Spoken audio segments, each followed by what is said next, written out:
Hi Janice, it's Tuesday, October 25th, and I think I have lost my mind. Last night I was up until about 3:30 in the morning working on knitting and other crafts, and this morning I woke up after Nick had cooked lunch. I don't remember him leaving. I don't remember him coming back. I don't remember him snuggling me for 20 minutes while the corn dogs cooked.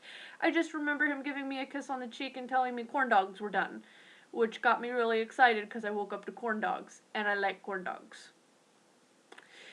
After he left, I showered, as you can tell by my hair, took the dog out, and now I'm sitting in my PJs with my cheetah print sweater thing on. So I think I've lost my mind. Mainly, I'm not under pressure to get stuff done. I'm definitely going to get all of the gifts done within a time limit, like before I need to mail them out, because we probably won't be up for Christmas because of his work and not having enough vacation days. Um, and just the whole traveling during Christmas sucks balls. But I realized that his mother's gift was going to take forever, that stranded thing, and so I ripped it out, and I'm making a triangle shawlette with lace on the bottom, and right now it's at the part that is not lace, it's the part that is just straight up uh, stocking net, and it's pretty. I don't quite know how to feel about it yet, but I haven't really gotten that far, and I'm not going to make judgment on it until I get most of the way done with it, and then I'll make more judgment on it. He says that she'll love the colors, so that's what I'm going with. But I have most everybody's done. It's hers, and then the stepsister, and mom's, and I have to finish up Mary's hat. I'm making her a Cabot hat. Cabot as in rabbit cat hat, or cat rabbit hat. There's a anime character animal thing that is called, its name is like Ryoki or something like that, and it's got big ears that kind of start out like a cat but are really long, and so I'm making her a purple hat with ears that are going to be kind of big and wide, and I asked her if she would wear it, and she got so excited I thought she peed her pants a little, so we're doing that. But I think I'm losing my mind a little bit, as obviously by the lack of sleep look with no makeup and a purple cheetah sweater. Because I'm cold, but I'm hot. It sucks that the band didn't get into states, but you're right. It's because they're kind of holding a little too much expectation on themselves, and they can't admit to themselves that there are just too many cards against West Jefferson as a marching band. They're just too small for judges to take them seriously, regardless of how good they sound, and they're kind of a young band that's recouping, so if I remember correctly, there's a lot of younger students in it, and so they don't have as mature a sound as they did, say, when you guys qualified for states, because when you guys qualified for states, it was because you couldn't actually march, and so all they were going by was your playing, and the playing was really good because they had a lot of mature, talented players to listen to. And you're absolutely right. Unfortunately, a lot of bands made it in that year that necessarily would not have gone in, regardless of whether they should have or not. I'm glad that you see that.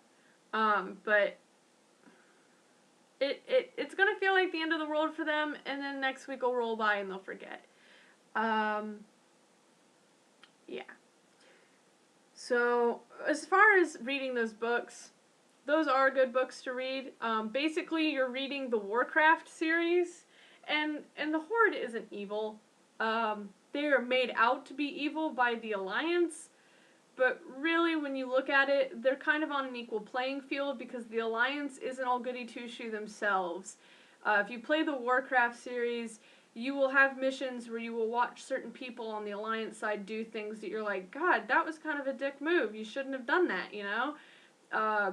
So it's no side is more evil than the other. It's just how they perceive one another. However, there will be parts in those books where you'll be like, wow, that's really evil. So there's that. But as far as Wendy judging you for that, you can tell her to F off. And if she tries to claim she's not judging you, you can just tell her you know better. Because she is. By saying that she thinks it's obsessive and silly, or whatever she said, that's judging. Regardless of whether she thinks she's judging or not, it's judging.